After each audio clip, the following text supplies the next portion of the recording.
tells me that Ukraine's military will soon receive Soviet-era T-72 tanks, and those coming within days as opposed to weeks. Transfer to the U.S. is expected to help facilitate from NATO allies who use Russian-made military hardware. Joining us now, retired Lieutenant General Mark Hertling, CNN military analyst, used to command U.S. Army forces in Europe. General, good to have you. Tell us about this kind of weapons transfer here, because this is a different category of weapons we've seen so far. We've certainly seen shoulder-fired anti-tank missiles, anti-aircraft missiles, missile defense systems. Would a transfer of tanks be significant on the battlefield?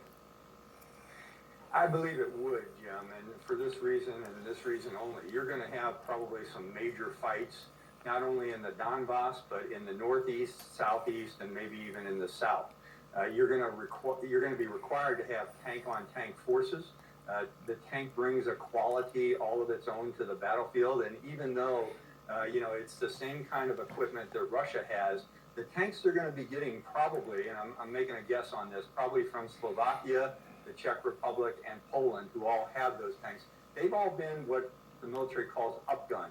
They've had some additional enhancements to them by those NATO forces. It's a usable tank, no doubt. It's very user-friendly, and it's good to have on the battlefield. It doesn't have some of the ranges and firepower that many of the Western tanks have, but it will be something that will reinforce the Russian army as they go, the Ukrainian army as they go toe-to-toe with Russian tank forces. You were aware of some NATO leaders being reluctant to send aircraft, Russian-made aircraft, to Ukraine, fearing that would be seen by Russia as direct U.S. NATO military involvement in the war. Are tanks in a similar or a different category? No, I think they're the same category. It's just that they're easier to deliver and they're more useful. There's been this hue and cry for more airplanes. Give us more airplanes. And yeah. I heard former President Poroshenko say this morning, give us 100 of them. Well, 100 airplanes out of the blue, if you will, just aren't sitting around to transfer. In some of these Russian tanks, these are excess pieces of equipment that provide security for the forces in NATO. So when you're talking about the transfer of different types of weapon systems, Jim, and I tried to point this out in a tweet over the weekend, you not just have to consider the piece of equipment itself, you have to also consider the support infrastructure, the fueling required, the mechanics, the supporters, the trainers, as well as the operators.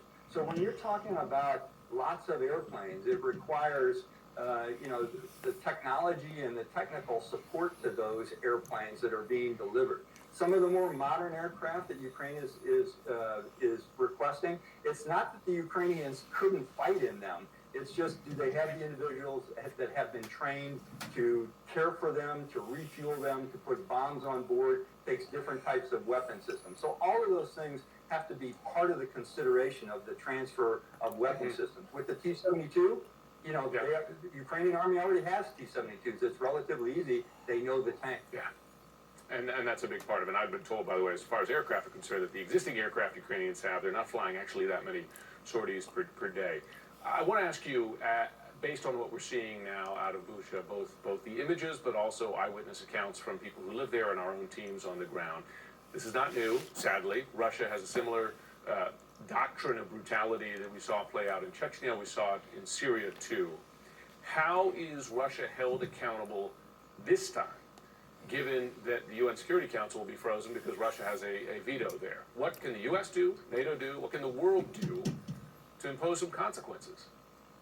Well, the UN Security Council is very different than the Hague, Jim. You know that. So they're going to take the dedicated information, not only just generalized information as we've been seeing with the bombing of cities, which might have an excuse of, oh, gee, our bomb didn't hit the target we were looking at, or gee whiz, we were striking targets where there were military forces inside of a hospital, which are just ludicrous excuses.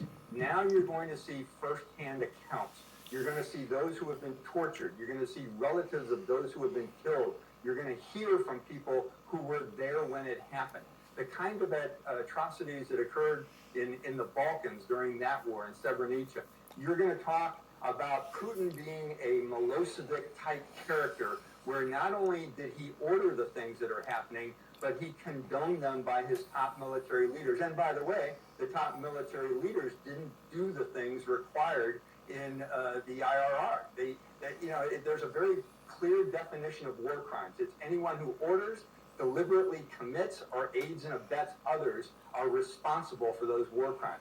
So you're talking about commanders from the generals down to the captains on the scene who know these kinds of illegal killings, torture, pillage, rape, looting are all going on, and they will be held accountable by the International Criminal Court if the data and the information can be provided from first-hand accounts. There's talk of a 21st century Nuremberg trial. Lieutenant General Mark Hertling, thanks so much. Thank you, Jim.